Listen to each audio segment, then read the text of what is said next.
tutti, hlásim sa vám v nedeľu dobrého pastiera z kláštora Svätej Trojice z Viterba.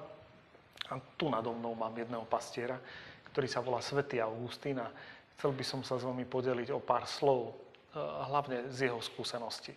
Pre Augustína pastier je ten, ktorý má starostlivosť o druhých, ktorý si ako tak vezme na starosť druhých. A u svätého Augustína to bola jeho skúsenosť taká životná, lebo vo vyznaniach nám krásne píše, ako vníma, že jeho mama, jeho otec si mali takú veľkú starostlivosť o neho, jeho priatelia. A potom ďalší ľudia, ktorých stretával vo svojom živote.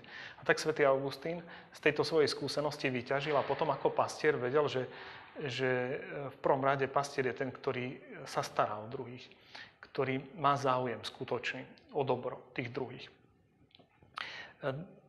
Druhý taký aspekt pastiera u svätého Augustína je to, že si uvedomoval, že pastier je ten, ktorý vedie.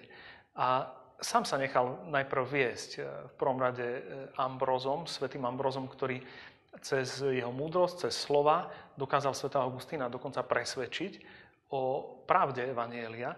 A napríklad ďalší kňaz, ktorý ho viedol, Simplicián, jemu sa Augustín zdôveril so všetkými svojimi ťažkosťami a tiež sa nechal viesť týmto mužom. Teda Augustín si tak uvedomoval, že v prvom rade potrebujeme dobré vedenie a on sám sa stal potom veľmi dobrým vodcom pre svojich spolubratov, ľudí, s ktorými žil v Hippone ako pastier. V treťom rade pastier je ten, ktorý poukazuje na Krista ako na osobu. Teda nie je ten, ktorý vyučuje, alebo len odovzdáva nejaké vyučovanie, ale odovzdáva v prvom rade Krista. Lebo toto je hlavné posolstvo. Augustín to vo svojom živote tiež zakúsil, keď svätý Ambroz, Simplicián, alebo aj jeho mama odovzdávali mu kresťanskú vieru, odovzdali mu v prvom rade Ježiša Krista. A ten vzťah s Ježišom Kristom vlastne pre Augustína sa stal základom aj jeho obrátenia, aj jeho života. A tak Augustín si uvedomuje, že v prvom rade pri ohlasovaní evanjelia ohlasuje Krista. Neohlasuje seba, neohlasuje nejaké učenie, ale Krista. Ako osobu, ako Boha človeka, ako Boha, ktorý chce spasiť a dať šťastie každému človeku tu na zemi. V treťom rade Augustín si uvedomuje vo svojom živote, že ten, kto je pastier, tak sa snaží o tom, aby druhí mali život, ktorý je v hojnosti. A život v hojnosti môžeme povedať, že vydarený život.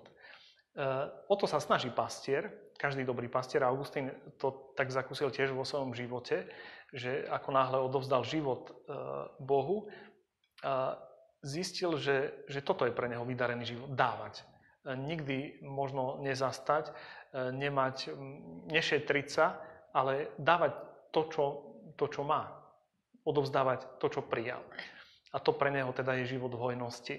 Neustále milovať bez nejakej miery. Nemať mieru v láske.